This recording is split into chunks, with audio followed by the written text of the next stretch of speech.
যাদের কাঁধে কাঁধ মিলিয়ে গণঅভ্যুত্থান সফল করেছেন সাদিক কায়েম, তাদের অনেকেই এখন মন্ত্রী পদমর্যাদার উপদেষ্টা। কেউ বা হয়েছেন নতুন রাজনৈতিক দলের আহ্বায়ক, সদস্য সচিব।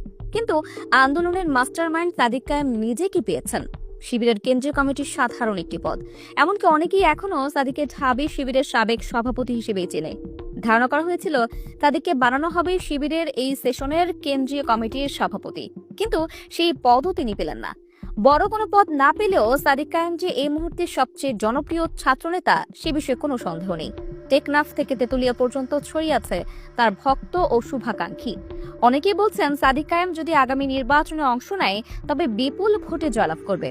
এক্ষেত্রে সাদিক তার জন্মস্থান খাগড়াছড়ি থেকে নির্বাচন করতে পারেন।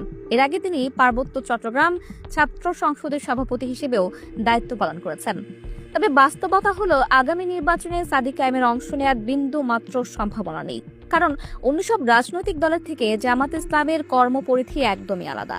তারা প্রত্যেকটা স্তরে চেইন অফ কমান্ড মেনে চলে। হুট করে কাউকে যেমন বড় কোনো পদ দিয়ে দেয় না, তেমনি জনপ্রিয় হলেই সিনিয়র কাউকে রেখে জুনিয়র কাউকে নমিনেশন দিবে না জামাত ইসলাম। তাছাড়া সাদিক কায়েমকে নিয়ে জামাত ইসলামের আছে দূরদর্শী পরিকল্পনা। আল্লামা দিলওয়ার হোসেন সাইদি যেভাবে সারা বাংলাদেশে জনপ্রিয়তা পেয়েছিলেন, একই লক্ষণ দেখা যাচ্ছে সাদিক কায়েমের মধ্যেও। জুলাই বিপ্লবে সাদিকের নায়কোচিত অবদান এখন সবার মুখে মুখে। অল্প বয়সী সাদিক হয়ে উঠেছেন শিবিরের পোস্টার বয়। ধীরে ধীরে সাদিক হবে শিবিরের কেন্দ্রীয় কমিটির সভাপতি এবং একটা সময় হয়তো জামাত ইসলামের আমিরও হবেন সাদিক কায়েম। অর্থাৎ সাদিককে বানানো হবে বাংলাদেশ জামাত ইসলামের এক আইকনিক নেতা। তাই এখনই সাদিককে নির্বাচনে নামিয়ে তার সাংগঠনিক দক্ষতা ভিন্ন খাতে ব্যয় করতে চায় না জামাত। অন্যদিকে সাদিকেরও ক্ষমতা, অর্থ ও প্রতিপত্তির দিকে কোনো লোভ নেই। তিনিও চেইন অফ কমান্ড মানতে বদ্ধপরিকর। হাইকমান্ড যে নির্দেশ দেবে সাদিক কায়েমও সেই অনুযায়ী চলবে। তবে বর্তমানে দেশের তরুণ নেতাদের জোয়ার চলছে।